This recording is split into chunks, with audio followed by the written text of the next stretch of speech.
পড়ছিলাম তুষারিণী, কলমে সানজিদা আক্তার মুন্নি, পর্ব সংখ্যা 6। ইথান নুষার উপর মুখ থুবড়ে পড়ে দাঁত চেপে চিৎকার করে ওঠে, সাহস বেশি হয়ে গেছে তোমার। নুষা নিজের বোকামির জন্য নিজেই মরছে, কারণ একে তো চকলেট, তার মধ্যে ইথানের শরীরের ভার। নুষার শ্বাস ফেলতে পারছে না কষ্টে। নুষা ইথানের বুকে ধাক্কা দিয়ে বলে, প্লিজ আমার উপর থেকে সরুন। শ্বাস বন্ধ হয়ে যাচ্ছে। ইথান নিজে অস্বস্তিতে পড়ে যায়, তাই কোনো রকমে বাথটাব থেকে উঠে দাঁড়ায়। দাঁড়িয়ে নুষার হাত টেনে ধরে তাকেও তুলে দাঁড় করায় আর বলে, এসো ওয়াশরুমে এসো, ফ্রেশ হবে। নুষার শরীর চকলেটে ভারী হয়ে গেছে। নুষা জোরে জোরে শ্বাস নিতে ছটফটিয়ে ফ্লোরে বসে পড়ে আর বলে, আপনি যান, গিয়ে ফ্রেশ হন, একসাথে হব না আমি। ইথান রেগে গিয়ে নুষাকে বলে, ড্রামা করছো কেন? আমার সাথে ফ্রেশ হলে কি সমস্যা? ওকে ফাইন, তুমি থাকো, আমি ফ্রেশ হয়ে আসি। এটুকু বলে ইথান ওয়াশরুমে চলে যায়। নুষা বসে থেকে চোখ থেকে পানি ফেলতে থাকে। দাঁত চেপে কান্না আটকাতে চেষ্টা করেও পারে না। কি হবে তার? এই মানুষের পাল্লায় পড়ল যে সে, কি হবে তার? এ কেমন অদ্ভুত মানুষ। নুষা অঝরে কাঁদতে থাকে, এই ইথান না তাকে মেরে ফেলে। অনেকক্ষণ পর নুষা ফ্রেশ হয়ে একটা বাথটব পরে নিয়েছে। 1 ঘন্টায় শরীর থেকে চকলেট সরিয়েছে। এখন ইথান নুষাকে নিয়ে এই অচেনা ক্যাসেলের মাস্টার বেডরুমে নিয়ে এসেছে। নুষা ঘরের ভেতর ঢুকে অবাক হয়ে যায়। পুরো রয়্যাল নেভি ব্লু সোনালি আভায় তৈরি ইন্টেরিয়ামের সবচেয়ে বড় চমক হলো এর ছাদ। বিছানায় শুয়ে তাকাতেই মনে হবে সমুদ্রের তলদেশে শুয়ে আছে। পুরো সিলিং জুড়ে একটি বিশাল অ্যাকোরিয়াম, যেখানে স্বচ্ছ কাচের ওপাশে নানা রঙের মাছ এবং কোরাল রিফ জীবন্ত হয়ে ধরা দিচ্ছে। এই অনন্য ছাদের নিচে ঘরের ঠিক মাঝখানে রয়েছে মখমলের হেডবোর্ড যুক্ত বিশাল ক্যালিফোর্নিয়ার কিং সাইজ বেড। ঘরটিতে floor to ceiling glass window দিয়ে শহরের প্যানোরামিক ভিউ দেখা যায়। আর একপাশে রয়েছে ব্যক্তিগত ফায়ারপ্লেস সহ বিলাসবহুল sitting area, hidden mini bar এবং জরুরি কাজের জন্য একটি এন্টিক মেহগনি ডেস্ক। আর এক পাশে বড় বেলকনির দরজা। হিডেন টিভি ইউনিটের পাশাপাশি ঘরটিতে সংযুক্ত হয়েছে ডিজাইনার শুটে ঠাসা বিশাল ওয়াইক ইন ক্লোজেটের জাকুজি, বড় সোফা আর কতকি কিছু উপরের সুইমিং দেখে নোরা বেশি অবাক হয়েছে। এ কেমন ডিজাইন, অদ্ভুত রকম সব।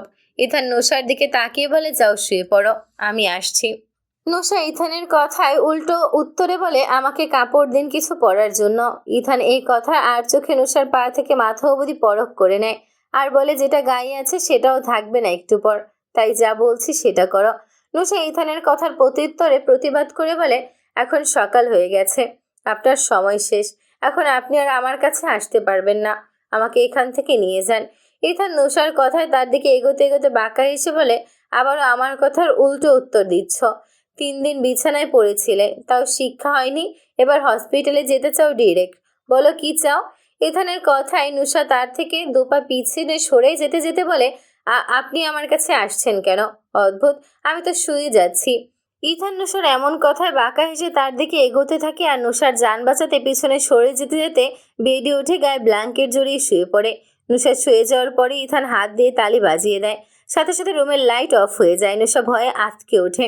তখন ইথান বেডে উঠে নুষার 2 হাতের কবজি নিজের হাতে একসাথে ধরে বেডের হেডবোর্ডে চেপে ধরে। নুষা ব্যথায় কুঁকড়ে ওঠে। তার কবজিতে ইথানের আঙুলের চাপ ক্রমই বাড়ছে। সে ছটফট করে আর্তনাদ করে, হাতে লাগছে। কি করছেন আপনি? হাত ছাড়ুন, প্লিজ ছাড়ুন, আমি তো বাধা দিচ্ছি না, আপনি যা বলবেন আমি তাই করব। তাহলে এভাবে ফোর্স করার মানে কি?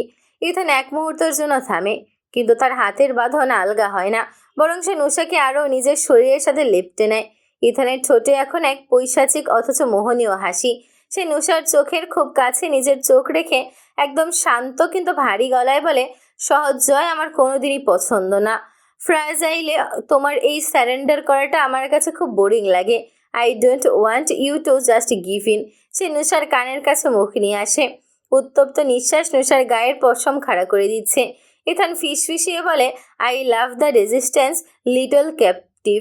তোমার এই ছটফটানি, এই বাধা দেওয়ার চেষ্টা, এটাই তো আমার আসল নেশা। তুমি যত বেশি বাঁচার চেষ্টা করবে, তোমাকে বশ করার আনন্দ আমার কাছে তত বাড়বে। It's not just about intimacy, it's about dominance. I want to take you, not ask for you. নুষা স্তব্ধ হয়ে যায়। সে বুঝতে পারে ইথান হলো এক শিকারী, যে তার শিকারের আর্তনাদ আর লড়াইয়ের মাঝে নিজের তৃপ্তি খুঁজে পায়। এতটুকু বলে ইথান নুষার বাথটবের ফিতে খুলে দেয়। নুষা কুঁকড়ে উঠে বলে, হাতটা ছাড়ুন, আমার হাতটা ছাড়ুন প্লিজ ইথান। আমি ছটফট করতে পারছি না। ইথান নুশার হাত এবার ছেড়ে দিয়ে বলে, নাও ছাড়লাম, ডিস্টার্ব করবে না একদম, আমার কাজে তুমি বড্ড বেশি বাধা দাও।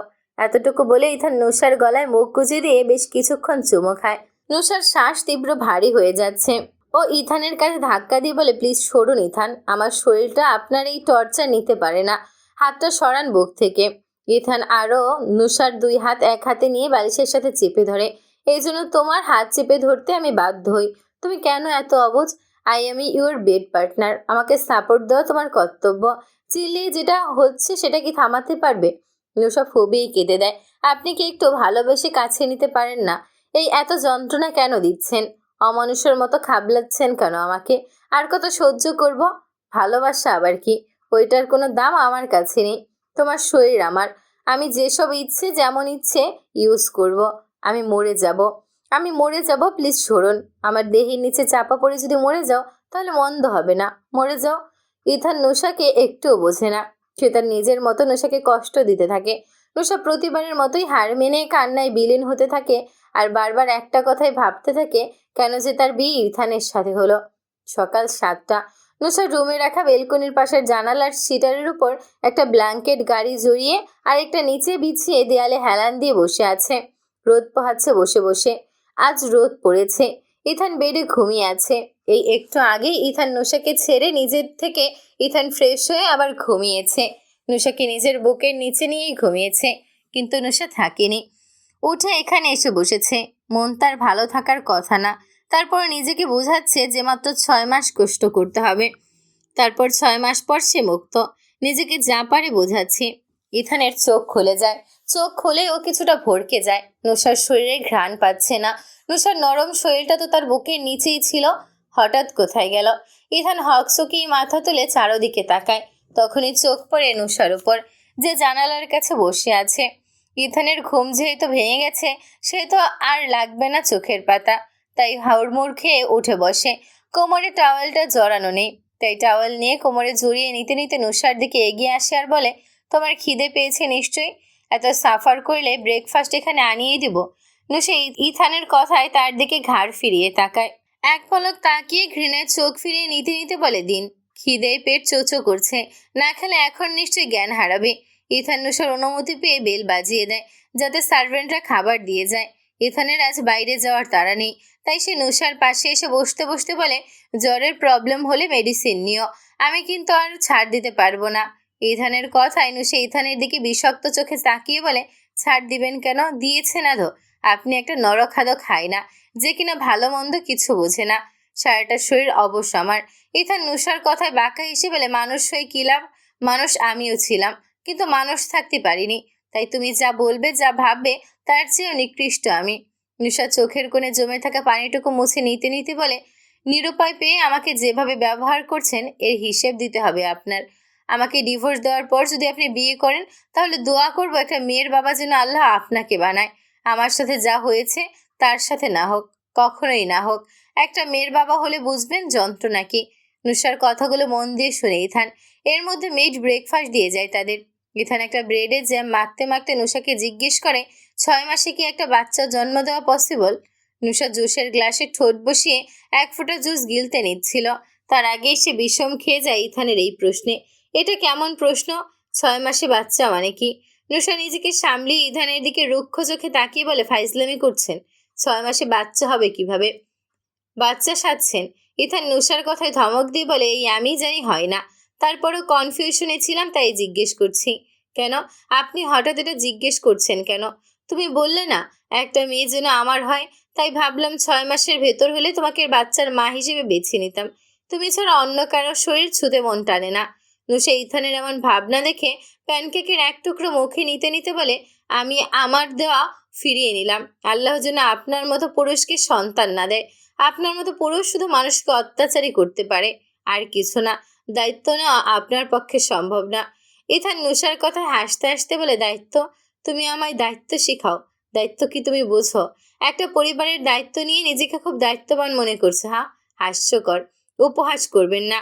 আমি আমার ক্ষেত্রে যেটা দেখেছি সেটাই বলছি। আপনি কতটা দায়িত্ববান? তোমার প্রতি আমার কোনো দায়িত্ব নেই, তুমি শুধু আমার কন্ট্রাক্ট আর প্রয়োজন। তুমি শুধু প্রয়োজন, তোমাকে অপছন্দ আমার। ইথানের কথাগুলো নুশার বুকে তীরের মতো বিঁধে। নুশা একটা মুচকি এসে বলে, এতই যখন অপছন্দ তাহলে ডিভোর্স দিয়ে দিন না। বিশ্বাস করুন, আমি কোনো কিছু চাই না, শুধু ডিভোর্স চাই। ডিভোর্স নিয়ে কি করবে? এখানেই তো ভালো আছো, টাকা, লাক্সারি লাইফে আছো। নুসা তাচ্ছিল্যের হাসি হাসে। লাক্সারি জীবন সব নয়, আমি মুক্তি চাই, আপনার থেকে মুক্তি চাই। আপনার মতো মানুষের সাথে আমি থাকতে পারবো না, থাকতে হবে না। 6 মাস থাকো, দেন তুমি তোমার পথে, আমি আমার পথে। আর এর আগে আমার ছাড়তে চাইলে বোঝোই তো কি করব। দেশে গিয়েও বাঁচতে পারবে না শান্তিতে। এতটুকু বলে ইথান নুসার হাত থেকে জুসের গ্লাসটা নিয়ে পাশে ট্রেতে রেখে তাকে কোলে তুলে নিয়ে বলে, ওকে চলো, এখন একটু এন্টারটেইন হই। আমাকে সন্তুষ্ট করতে পারলে তোমাকে এখান থেকে ক্যাসেলে নিয়ে যাব। নুসা ইথানের কোল থেকে লটকে নেমে যেতে যেতে বলে, আমি রেস্টুরেন্টে যাব, প্লিজ ছেড়ে দিন। আজ না গেলে জবটা থাকবে না আমার, নতুন মালিকের সামনে থাকতে হবে তো। ইথান নুসাকে পিছলাতে দেখে আরও জোরে তার কোমর জড়িয়ে ধরে, তাকে কোলে নিয়ে টাস করে তার বেডে আছাড় মেরে ফেলে দেয় আর বলে, আমি তোমাকে এর থেকে বড় রেস্টুরেন্ট ওনার বানিয়ে দেব। জাস্ট 5টা মিনিট আমাকে দাও সুইট হার্ট। নুসা নিজের খোলা চুলগুলো বাঁধতে বাঁধতে বলে, কিসের 5 মিনিট? 4 মিনিট। সকাল হয়ে গেছে কিন্তু, কন্ট্যাক্ট ভুলে যাবেন না। আমার চুল কেন ধরেন আপনি? চুলের গোড়ায় ব্যথা করছে। ইথান নুসার কথায় বাঁকা হেসে জবাব দেয়, মরার শখ হয়েছে নাকি তোমার? তাড়াতাড়ি এদিকে এসো, জাস্ট একবার, দেন তোমার নামে একটা রেস্টুরেন্ট। নুসা চিৎকার করে ওঠে, আমাকে কি আপনি পণ্য পেয়েছেন যে আপনি বিনিময় দিতে চান? আমার কাছে আসবেন না বলে দিলাম। নুসার কথা কি ইথান শোনে? না, তা কখনোই না। সে ঝাপটে টেনে নেয় নুসাকে আবারও নিজের কাছে। অনেকক্ষণ পর নুসা ইথানের চোখের দিকে তাকিয়ে আছে। পানি ভরাট নয়নে ইথান নুসার দিকে তাকিয়ে আছে। নুসা চোখের পাতা বুঝে পানি ছেড়ে বলে ওঠে, আপনার কি একটুও দয়া হচ্ছে না? আমার না ভীষণ কষ্ট হচ্ছে। অনেক তো হলো, ছেড়ে দিন আমায়। ইথান নুসার কথা হেসে বলে, সম্ভব হলে দিতাম, দয়া হয় না বলেই তুমি এখানে। নুসার দু চোখ বেয়ে নোনা জল গড়িয়ে পড়ে। সে তার শেষ শক্তি দিয়ে ইথানের চওড়া বুকটা ঠেলে সরিয়ে দিতে চাইছে, কিন্তু পারছে না। তার গলার স্বর কান্নায় ভেঙে আসছে, তবু সে আর্তনাদ করে বলে ওঠে, আমাকে এভাবে নিরুপায় পেয়ে আপনি স্যার ব্যবহার করছেন, এই যে নিশ্চয়তা করছেন আমার উপর, এটার হিসেব আপনাকে দিতেই হবে ইথান। আজ না হয় কাল, নয়তো পরপারে। আমি জানি আপনার চাহিদা আছে, আমার উপর আপনার পূর্ণ অধিকার আছে, কিন্তু তার মানে এই নয় যে আপনি একটা নির্মম হবেন। আপনি কি কোনো মেডিসিন নিচ্ছেন? সাধারণ কোনো মানুষের পক্ষে কি এত টর্চার করার শক্তি পাওয়া পসিবল? ইথান এক মুহূর্তের জন্য থামে না। সে নুসার গলার ভাঁজে তার উত্তপ্ত নিঃশ্বাস ফেলে চলেছে। হঠাৎ সে নুসার কানের খুব কাছে মুখ নিয়ে আসে আর হিসিয়ে নুসার কানে ফিস ফিস করে বলে, I am an ejaculatory controller babe. মুহূর্তে নুসার কান্নার বেগ থমকে যায়। এ শুনে তার শরীর যেন জমে পাথর হয়ে গেছে। সে অবিশ্বাস্য দৃষ্টিতে ইথানের চোখের দিকে তাকিয়ে থাকে। তার হৃৎপিণ্ড এখন ড্রামের মতো বাজছে। সে কাঁপা কাঁপা ঠোঁটে বিড়বিড় করে জিজ্ঞেস করে, আপনি কি তবে একজন দি এন্ডিউরেন্স বিস্ট?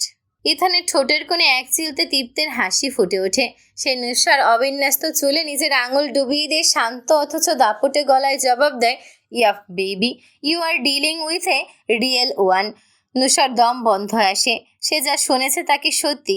সে কোথাও পড়েছিল যে পৃথিবীর মাত্র 1 ভাগ পুরুষ এমন গড গিফটেড স্ট্যামিনা আর অবিশ্বাস্য নিয়ন্ত্রণ নিয়ে জন্মায়। তারা চাইলে মুহূর্তগুলোকে ঘন্টার পর ঘন্টা টেনে নিতে পারে। ইথান তবে সেই বিরলদের একজন, এক সত্যিকারের এন্ডিউরেন্স বিস্ট।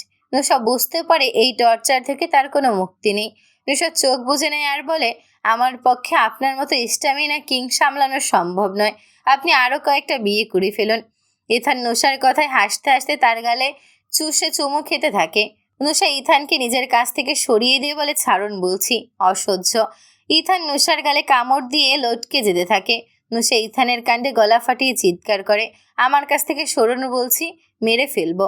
ইথান নুসার হাত দুটো নিজের 2 হাতের মুঠোয় নিয়ে বিছানার সাথে চেপে ধরতে ধরতে বলে, এত ছটফট করো না সুইট হার্ট, আমার এই গ্রিপ সহ্য করার ক্ষমতা তোমার নেই। জানোয়ার, অমানুষ, পশু, গরু কোথাকার, তোর আর তোর এই অদম্য পুরুষের ওপর গজব পড়ুক, গজব। তুই মরে যা কুত্তা, তোর মতো জানোয়ার কেন আমার কপালে জুটলো। ইথান নুসার এসব গালিকে পাত্তা দেয় না। সে নিজের মতোই হারাতে থাকে নুসার মধ্যে। রাতের সময় একটা গোডাউনে ইথান বসে আছে। তার চারপাশে কিছু লোক বসে আছে। ইথান তাদের সাথে টেরোরিস্ট হামলা আর গডফাদার সংক্রান্ত কথা বলছে। এই লিজিয়ন আর তাদের গডফাদাররা সীমা লঙ্ঘন করেছে। কাল রাত 2টোর দিকে গডফাদার স্বয়ং লাইভে এসে একটা ফিমেল লায়ারকে নগ্ন অবস্থায় ঝুলিয়ে তার বুকের 2 স্তন জ্যান্ত অবস্থায় কেটে দিয়েছে। এমন বৃষ্টির কাজ শুধু গডফাদার আর তার লিজিয়ন দ্বারাই সম্ভব। মেয়েটার প্রাইভেট পার্সে লোহার রড প্রবেশ করে তাকে হত্যা করেছে, তাও সরাসরি লাইভে। মেয়েটার দোষ গডফাদার বলেনি, শুধু বলেছে চিটার। এই লয়ারটা বড় বড় মিনিস্টারদের পক্ষে লড়ত। দেশের জনগণ এসব দেখে খুবই আতঙ্কে আছেন। এই গডফাদার আর লিজিয়নদের ধরতেই আজকের এই মিটিং। তার এই গোডাউনটা ইথানের নিজেরই। মিটিং চলছে, এর মধ্যে ইথানের বডিগার্ড কাইক এসে জানায়, স্যার আপনার ওয়াইফ বিকেল 3টের সময় বাইরে যাওয়ার কথা বলে বেরিয়েছেন ক্যাসেল থেকে। এখন রাত 7টা বাজে, তার খোঁজ পাওয়া যাচ্ছে না। আমরা এই সিটির সব ক্যামেরা চেক করে দেখেছি। তিনি আর সাথে একটা মেয়ে লাফরে জঙ্গলের দিকে যাচ্ছেন। হয়তো আপনার ওয়াইফ পালিয়েছেন। এই কথাগুলো শুনে ইথানের মাথা নষ্ট হয়ে যায়। এমনিতেই ওই লিজিয়নরা তার উপর নোশা। ইথান বডিগার্ডকে বলে, তুমি যাও, আমি মিটিং শেষ করে আসছি। ইথান দ্রুত মিটিং শেষ করে নেয়। সবাই চলে যাওয়ার পর বডিগার্ডরা ইথানের হাতে সেই ফুটেজ দেয় যেখানে নোশা গাড়িতে উঠেছিল, তার চোখের পানি মুছছিল। ইথান ফুটেজটার দিকে তীব্র দৃষ্টিতে তাকিয়ে বলে, কোথায় পালাবি? পালা, যেখানে ইচ্ছা সেখানে গিয়ে মর, কিন্তু আমার নিঃশ্বাস থেকে তোর শরীরের ঘ্রাণ মুছে যাওয়ার আগেই আমি আবারও তোকে খুঁজে বের করে ছিঁড়ে খুঁড়ে নেব।